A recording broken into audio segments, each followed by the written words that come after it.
This is Ryan and Michelle, and welcome to the Celebrate MarriageCast, where we hope to restore and reclaim godly marriages through honest and real conversations. Yes, welcome to episode 46. Thank you to our listener for joining us today. We have a special guest with us, but first, we want to give you a few reminders that we do have an Instagram channel, Celebrate MarriageCast on Instagram.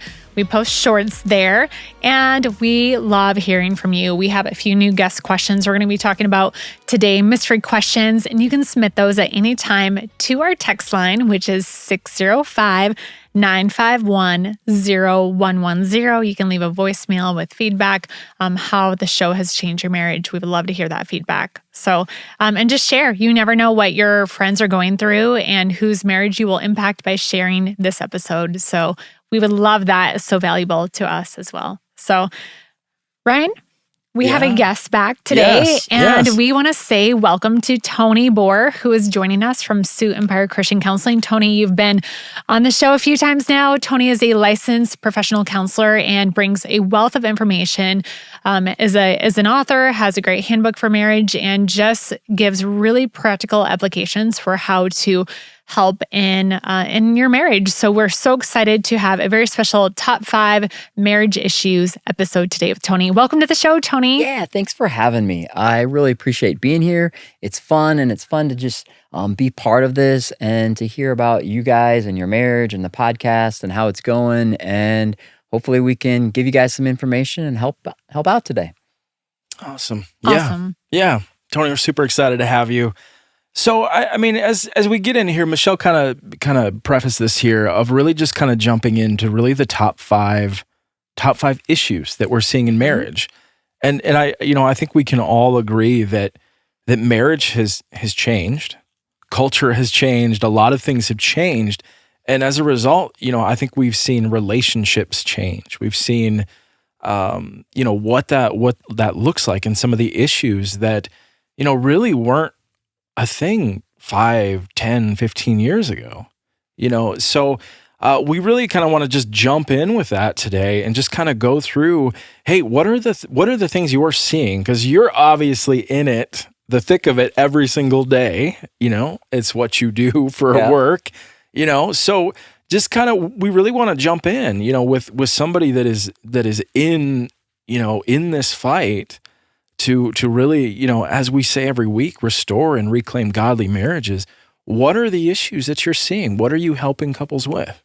Yeah, and when you guys were asking about this, I thought, we're going to do the top 5 and talk about the things that I'm seeing in marriage. But I want people to know when they're watching your videos and they're learning about marriage and the podcast is hopefully after hearing all these 5 things, you'll be comfortable and like, hey, we could go to counseling or we can go and talk as we have one of those issues or we have an issue that's something like that. And so, that isn't an odd or strange thing. It's like Tony talks with people about these things all the time, and go see a marriage therapist and go work on those things, because this podcast has given you guys a lot of good information and realizing that. And so if you are getting stuck or somewhere, hopefully when you hear some of these things on this list, you can go like, we could do that, or we could talk about that one. And talking about that stuff and communicating is always going to make it better.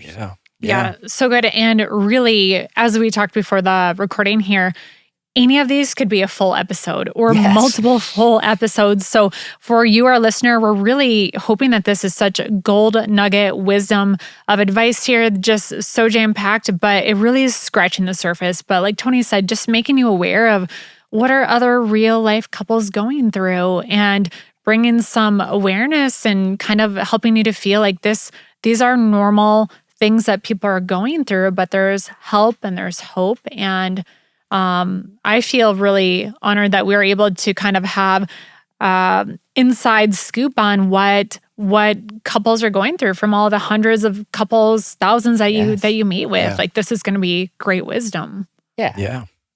And that is a good point. These are just, we could have an episode on each one of these. So we're just going to talk a little bit about it, hear some things, and hopefully get you to talk to your spouse a little bit about, hey, what do you think about this? Is this something that we need to talk about and communicate? Whether you need to actually go in and see a therapist or not, but just talk with your spouse about it will be great. Yeah, start the dialogue. Absolutely. Yeah.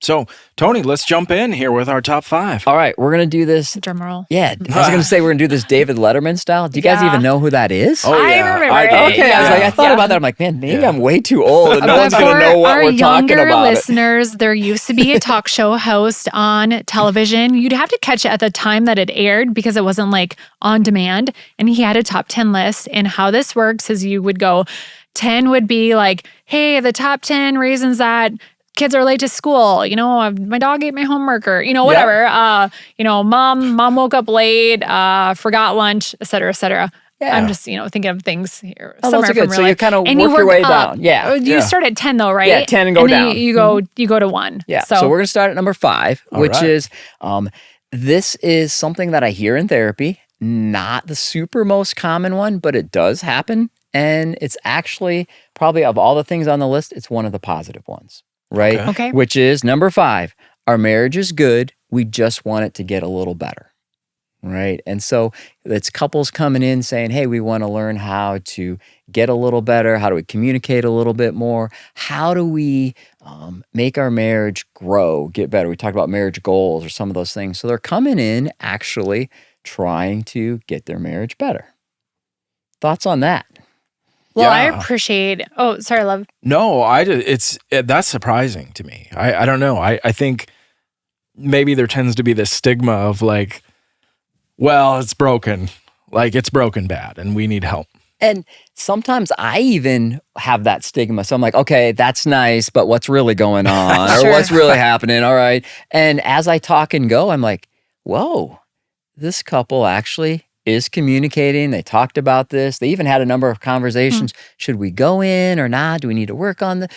How do we want to do this? And then all of a sudden it pivots where I'm like, hey, Tony, this is a couple that just wants to keep working and growing on their marriage. And it's positive, right? We wouldn't say that if someone's like, hey, I want to exercise. We don't go, well, why? What's How wrong? bad is it really? It's like, no, I just want to get better. I want to get stronger. It's the same thing with the marriage. And so you can come in for therapy with that. It's actually really fun. It's enjoyable because like, hey, what do you guys think? What's going on? Mm-hmm. I was going to say the same thing. It's really noble, actually, and kind of surprising, Tony. That was kind of my first thought was, well, what's really going on? Is it really just good? But I think that's a really noble move that, I've heard it said that good is the enemy of great. Good is the enemy of great, because if things are good, you're never going to get, and you're fine with good, then you're never going to get to great. So I think that's really noble that people are recognizing that things are good, but we don't want a good marriage. We want a great marriage. We want a godly marriage. Absolutely. So if you guys are thinking that is something as a marriage therapist we love. So if your marriage is good, or if you even ask someone in conversation, how's your marriage? Oh, it's okay. All right. Are you fine with that? Yeah. Oh, yeah. Do you want more? Right? It's kind of something. How's your job? My job's okay. No, we want a good job. How's your job? Oh, it's great. It's really challenging. It's fun. I'm learning a lot. I really like it. That's what we want. So it's the same thing with our marriage. If you are thinking like, yeah, my marriage is okay. Are you okay settling for that? Or do you want a little more? Because it's possible. And going to therapy is a way to do that, right? Let's do the hard work. Let's do some of that stuff and talk and communicate. So it's a really cool one. I wish people came more often. I wish that was the number one reason people came for marriage counseling. It's not, right? We're going to get into the tougher ones and the harder ones later, but it's a great one and certainly a reason to come in. Yeah. I mean, I'm just thinking as the Olympics are kicking off, I think of the athletes, like obviously they're great athletes, but every single one of them has a coach to get better. And, I'm thinking about that. I'm just like, wow, yeah, that's a great, like, hey, we're doing good, but we want to get better. We want to have somebody there on our team to help us get better. Yeah. I remember when our founding senior pastor, Pastor Keith Loy, his dad, Pastor Glenn Loy, was here on staff doing coaching, and he always said, you're either growing or you're dying. And this kind of makes me think of that, where maybe there's really not such thing as being like just standing still. You're either going in one direction or the other. So really a reality check of, is our marriage growing or is it dying? You can't just like. And from a marriage perspective, it's the same way.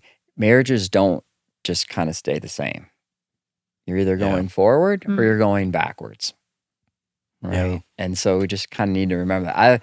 It's funny that you said the Olympics. I do the little. Are you playing soccer in the Olympics? No, I wish. in my dreams, I am. But I do the little podcasts and these little things, like little Instagram things. You're okay. And I just did one on marriage with the Olympics, and I'm like, it kind of fits with this. So if you have a marriage and you're working on it, don't you want the gold medal? Yeah. Would you like a gold medal marriage? That's great. Or are you okay with? Yeah, I'm okay. So how's your marriage? It's all right. Yeah. No, we're fine with bronze. Bronze, silver. Can I just get on the podium? But there's a piece of that is like, if this is the most important thing to you, right? And a lot of times it is. So what's the most important thing? Oh, it's my wife. It's my marriage. It's my relationship. I treasure that. I value that. Okay. Are you okay putting some time and effort into it? Yeah. Yeah. Would you like the gold medal? Yeah. And too often we're like, nah, we're good. That. Yeah. Mm-hmm. Yeah. That's so good. All right. Number 4, family, in-laws, relatives. Okay. Ooh, families are, right. We're starting to get into real issues now. Right? Okay. This is like, we started out easy. Yeah, that was a good. That was a good intro one. Soft one. Now it starts to get a little real. Yeah. Because there's lots of couples will come in and they'll talk, and it's family issues, whether it's in-laws, whether it's brothers and sisters, and just different things where it's these family challenges. Mm-hmm. What's your guys' thoughts on number 4? Yeah, I mean, well, we have a lot of family that listen, but but in all seriousness, I think we're really lucky. We have really great relationships. We've worked really hard on that. And we actually have like 3 sides of the family. We have my side, Ryan's side, and a bonus side. But I can see where it would be. And I feel like when we have tensions, sometimes there's these like unwritten expectations is what I'm going to say. Yeah. Where like, it's almost like it's expected that we're going to spend this holiday because ever since we were children, we did this. So now, even though, all these years later, it's, these expectations, but also realizing like, but there's multiple sides of the family. Like it might be that we have to rotate, the 4th of July, like to I'm just thinking of the 4th of July because it's a little more recent, but like to go to see everyone on the 4th of July is just really kind of tricky. Practical. Yeah. Right. And it's just like, then you just get done and you're like, oh my gosh, I'm so exhausted. But so like, I think expectations. Yeah. And I'm not saying that in a negative way, like for family listening, it's just, I think that is maybe one of the things that like scheduling balances. It can be. Yeah, absolutely. Yeah. I mean, what comes to your mind? Yeah, I was thinking the same, Michelle. I think a little bit of I think absolutely expectations. I think traditions that are there that are like, okay, well, we have to do this because we've always done this, and so having that there, I mean, families are vastly different. Yes. I mean, I think we come from very different families. Michelle, you and I come from very different families, to communication, to, there's a lot of things that are so different, I mean, I mean, I think some of my family is very kind of spur of the moment, like, we'll wing it, where we'll be at your house tomorrow. Surprise. Right. Okay. Hey, that's cool. We're cool with it. Like, we are cool with it. Hey, we're driving across the state. We're going to be in town tonight. Oh, hey, cool. Which is great. Absolutely great. Where I think, Michelle, like on your side, like every last detail is planned, spreadsheeted, and like, I'm going to bring this, and this, and you bring this and this and this. That is true, actually. And so like, I can We're going somewhere this weekend and there is a very detailed spreadsheet. Yes. Yeah. Right. Yeah. So like, I totally get it, how that could be. And you guys have clearly had a lot of conversations about that, right? And just to kind of recognize, when you talk about the two of you, opposites attract, right? It's the same thing with families, right? It's like, we got a planning family, we got a spontaneous family, and putting that all together gets really tricky. And the part that gets tricky is we tend to want to expect everybody to act like our family, right? Sure. And so it's like, if my family is spontaneous and does whatever, and we're just flying by the seat of our pants and doing that, and my wife's like, hey, what's the plan when we get together? I'm like, I don't know. And what's the plan? What are we gonna? I don't know. We're gonna. It's like, well, you need to find this out, and you need to do this, right? It's really easy for her to kind of goes like, well, I need to know the plans. Your family needs to do it like I do and plan, and it's not. Or the same thing the other way is, I don't. Hey, Tony, we need this, this, and this from you. Okay, yeah. Well, what do you mean? For sure, really? When? And it just flies. And so you just got to slow down and realize, one, families are going to be different. There isn't a right or a wrong, right? And when you join the family, you have to remember you're joining their family. They're not joining, you're not changing them to yours, right? Okay. So, Ryan, when you're going to her family, the goal isn't to teach them all to be spontaneous and not plan. That you're going to butt heads, and that's frustrating, right? It's like, oh, I'm joining her world and her family's world. I got to remember what that's like. Yeah. Right. Instead of trying to change that, or vice versa. When you're joining Ryan's world, trying to, hey, this is how they need to act. This is what it needs, because this is how the world works and goes. Is no. So you just need to remember that. And with that, when you're joining families, you need to remember getting each other caught up to speed. How long has Ryan been in Ryan's family? Since you've been born, right? Yeah. Right. How long has Michelle been in that family? Yeah. Not as long. Right. Yeah. Right. And so there's a little this, sometimes Michelle will be like, hey, what's going on, or what's happening? Oh, that's just how it is. We need to be patient. Hey, Michelle, this is actually how it is. And we need to give her some grace to kind of get used to that. Well, I'm not used to flying by the seat of my pants. This is a little different. And to remember that you're used to that. She's not. And so when you talk about that, if you don't have good communication, it easy can get in a fight, and it easy can get frustrating, and it easy can get difficult. Yeah. I mean, is that so as you are, I just think like preparing, if you will. I mean, obviously it's communication, but what does that look like if, I mean, it's not something I feel like we talked about before we got married, is it just something you figure out on the way? Well, you might not have talked about it when you got married. I don't want to out you guys, but what usually happens if you don't talk about it, you'll just fight about it, right? We'll have these things, and you just like, well, we can't go to everybody on the 4th of July. We need to kind of pick and choose. And one year we'll do this one. How did you get there, right? As you had to bring that up. And there's going to be a little friction when you bring that up. Oh, we always go to my families on the 4th of July. No, we always go to mine. So it makes sense that you're not going to race and do it so you're exhausted.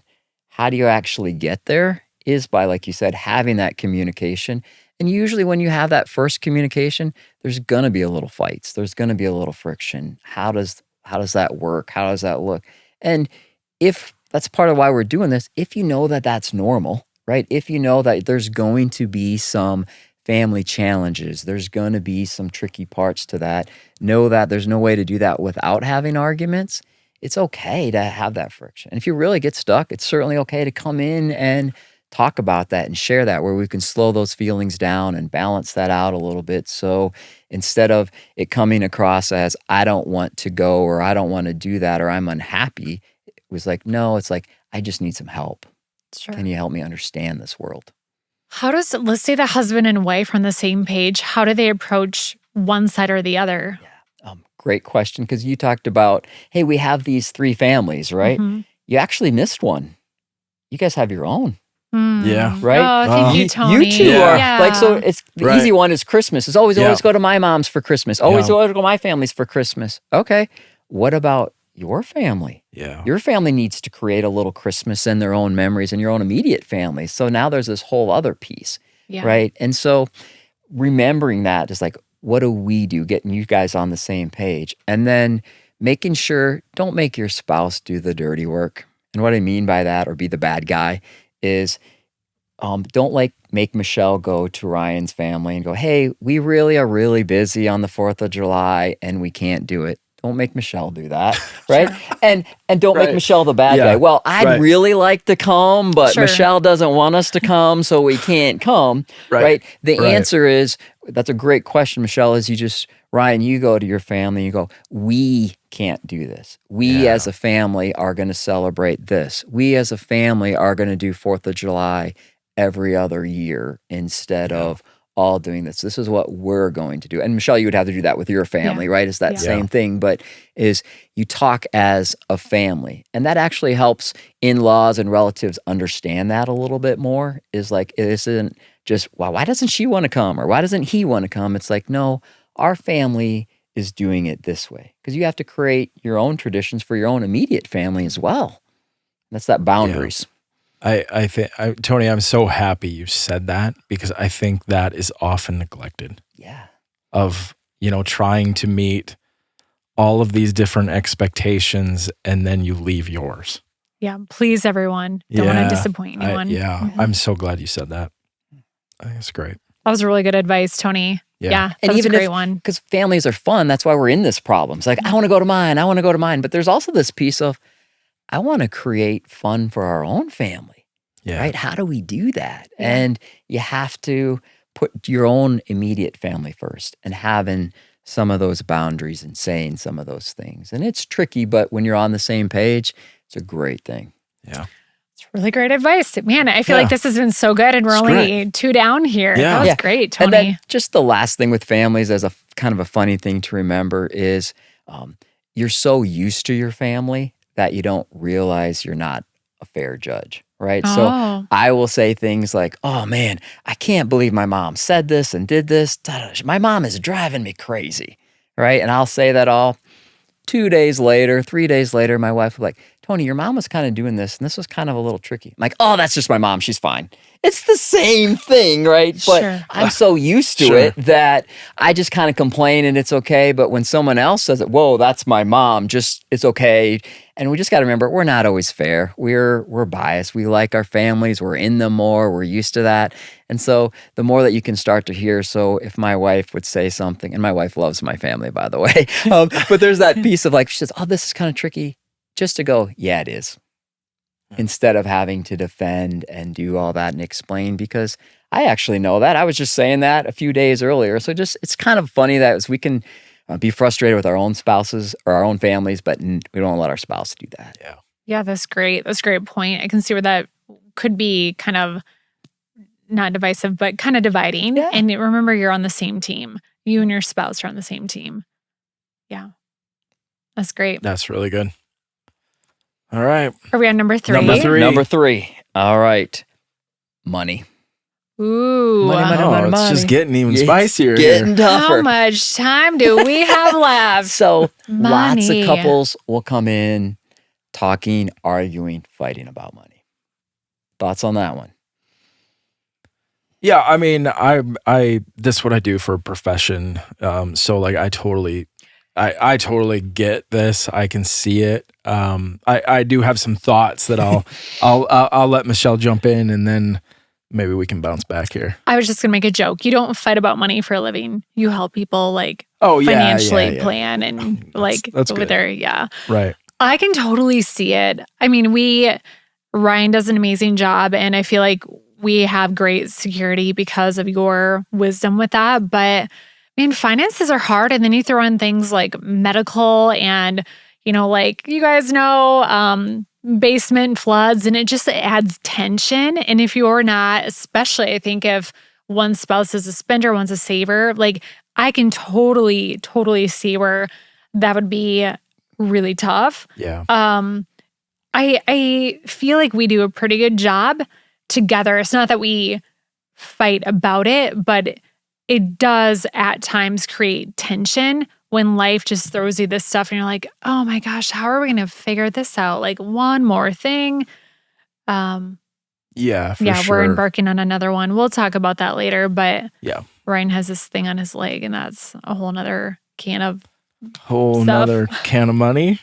A whole nother episode. A whole nother episode. Right. Yeah. What are your thoughts, Ryan? You had me go first. I mean, I think it's so interesting, and Michelle kind of touched on this of how people view money and how people, versus spending, saving, like how they view it even as a tool and how they use it and all of those things. I can see absolutely can create tension. And it sounds like you get to see that a lot or every day. Yeah. I mean, I think of just spending habits. I think of what they spend money on. I think all of that is just like, can just be a big boiling point for people. Yeah. And like I said, we're just going to scratch the surface on this because this could be a whole big episode. But a couple things with money just to kind of remember is part of the reason it's such a big deal is it never ends, right? There's always money stuff. So you got to learn how to handle this because at first when you're first married, you're fighting, we don't have any money. How are we going to pay our bills? Then hopefully things start going well for you. Like, then what are we going to do with our money? How are we going to spend it?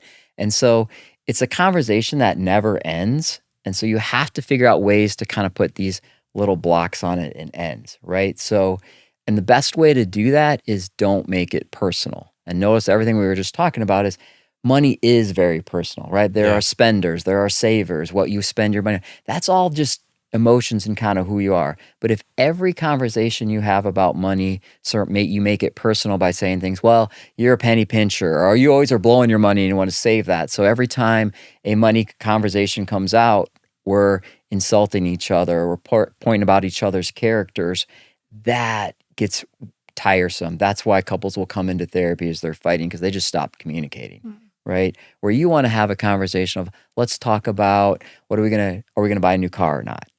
And let's end that one. Why? Because there will be, how are we going to pay this bill?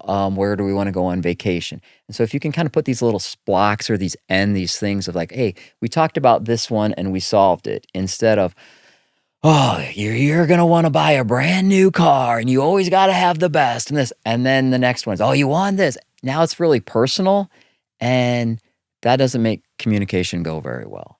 If you can keep it on the topic and it ends and you feel like, hey, the two of us decided what we're going to do in buying a new car, we're good with that. Oh, the two of us decided where we're going on vacation. The two of us decided what check or what bill we're going to pay next. That has that end, so then it doesn't feel like you're stuck and you can never win these money conversations. So just so I understand fully, how does that look then, Tony? You said, so put an end on it. Do you actually say that? Like, hey, Ryan, we're going to talk about buying a new car. And then at the end, like, can you help me understand that? So you may have 4 or 5 conversations about buying a new car, right? Sure. A car is always a good one because everyone has it. Well, we should buy a cheaper one and save some money. We should buy a new one and do that. There isn't a right or wrong answer. And so you're going to have that conversation, but hopefully it ends by saying, all right, Ryan and Michelle, what are you guys doing? Oh, we're buying a slightly used car, but it's going to be a little nicer because Michelle doesn't want it to break down, but it's not brand new because Ryan doesn't want to lose some money on it. And so we've solved that one. We're both good with it. Putting that end to it instead of like, I keep trying for this, I keep trying for this, is can you solve that? And say, yeah, we did that one, and to have some good feelings about that. We solved the car issue.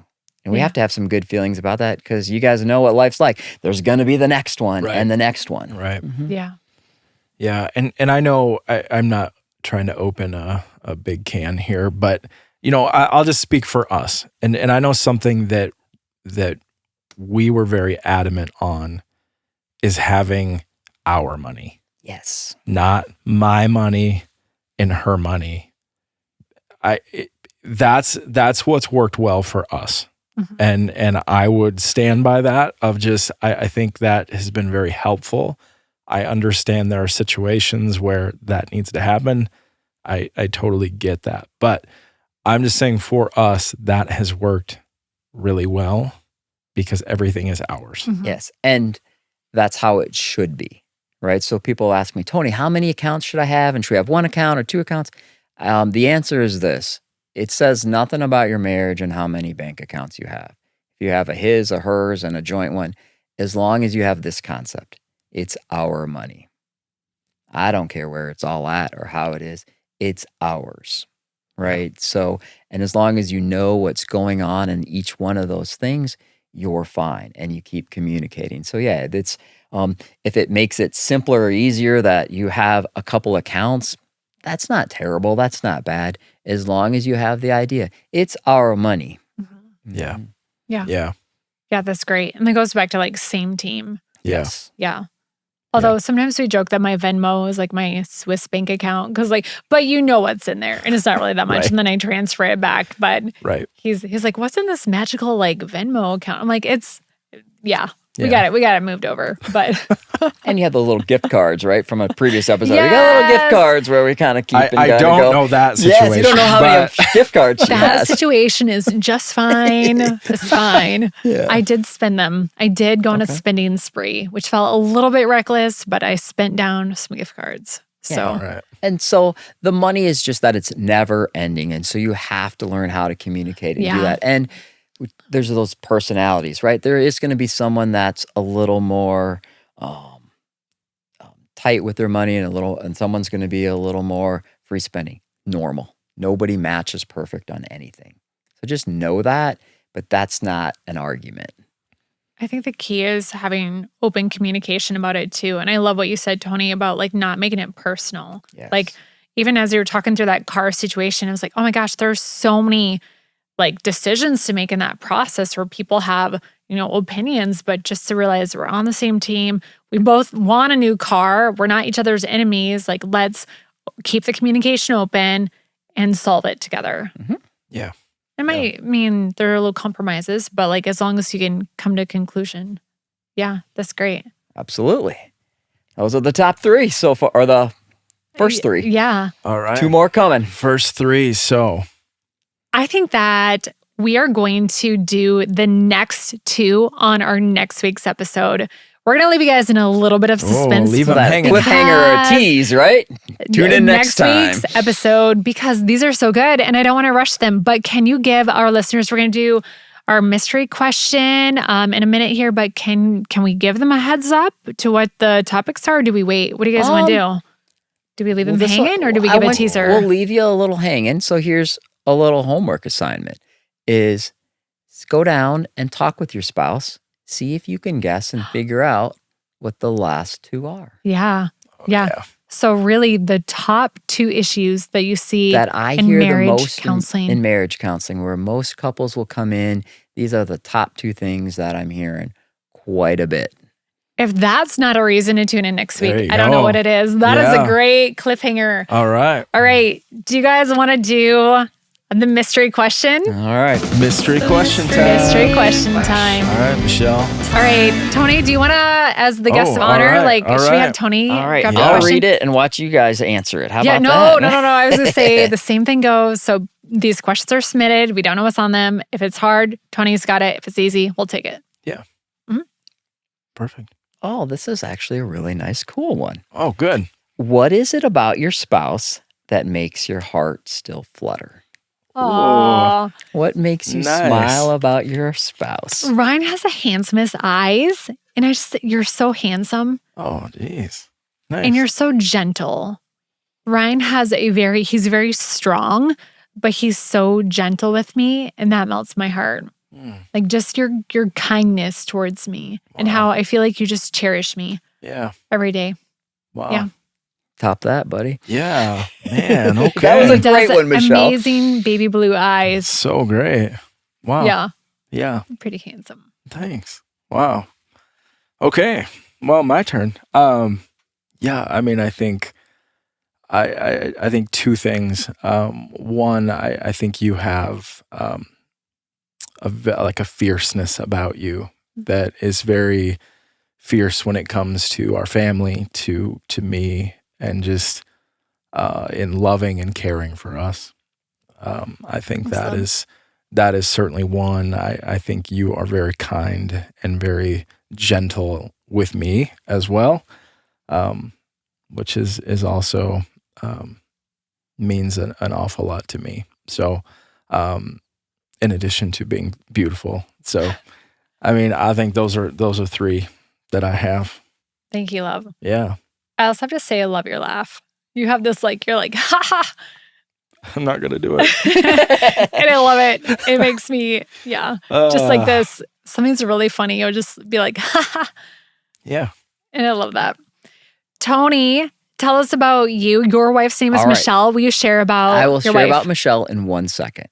First, there was a cool thing that just happened that I want to make sure you guys see. Couples don't say cool things about each other. They say when they're mad and when they're angry, and then they just kind of assume everything's okay. You guys just took a minute and said some cool stuff about each other, and you were smiling and you were laughing, and it was fun. And notice the cool part is like when you got the question, it wasn't like, man, I don't know what to say. What could I say? It's like, oh, I got some things. There's this, there's that. And this is why you guys communicate. We talked about all these bad things in here and stuff, but I want you communicating about the cool, good stuff, which was, hey, what makes you smile about your spouse? Oh, this, oh, that. And you guys are smiling, you're laughing, it's fun. And that's part about marriage too. We want to have more of those things. Yeah. And so that's really cool and good. I better quick get mine in or I'll get in trouble. Right? Absolutely. Mine, for my Michelle, is she is so good at her love language is acts of service. And she never forgets about me. She is always buying stuff and doing things. She's like, and it's not great big things. It's these little things like, hey, I saw this, Tony. I thought of you. Hey, I thought of you. I thought of you. Just as we were walking in here, she's like, hey, I'm praying for you on the podcast. Aww. It's like, she just thinks of me all the time. Yeah. And that just makes my heart kind of smile. It's like, man, when I have these hard days or these hard times or dealing with a tough session, and I'm like, man, and then I'm like, my wife's always thinking of me. And she's smiling and she makes me smile. So it's just kind of what makes my heart flutter is like, my wife's always thinking of me. That's pretty cool. Yeah. That's awesome. That's awesome. Good job, Michelle. Yeah, way to go, Michelle. Thank you. That's so awesome. I love that. And I think what a great lesson too, that the world, I mean, we're going to get beaten down by the world. So take a moment to pour into your spouse and let them know that. That was a great mystery question. Whoever submitted that, thank you for whoever that. did that. Good job. You guys, this is the end of our show. Thank you so much for tuning in today.